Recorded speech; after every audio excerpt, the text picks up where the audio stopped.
I'm Sheriff Lynn Nelson, and I also am the chair of the Child and Family Support Center. The Stomp the Mud Out of Child Abuse, and this year's theme was to break out of jail. And that's why we're doing it here on the grounds of the Sheriff's Office. We've had almost 400 competitors here today, which is awesome. The support of the community is unbelievable.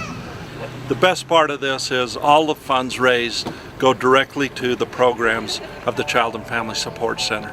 And that means a lot of kids and a lot of families are going to be able to get a lot of support and help in their situation. They're a non-profit organization, no government funding is there, and so they rely on grants and that community funding. Probably the best program they got running right now is a family support effort where they go out to families and work with them directly.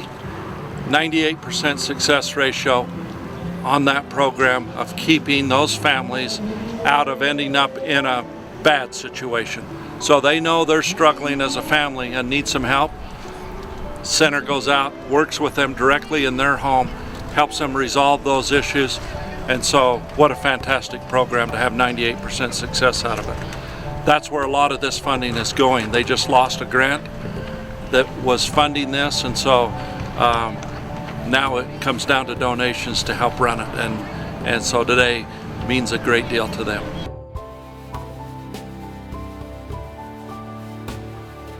The Child and Family Support Center is a crisis nursery.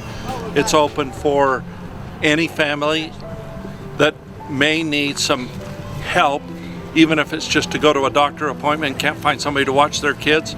That's what it's for. So it's crisis for them, not necessarily a bad thing, just a situation where they may need some additional help and with their kids.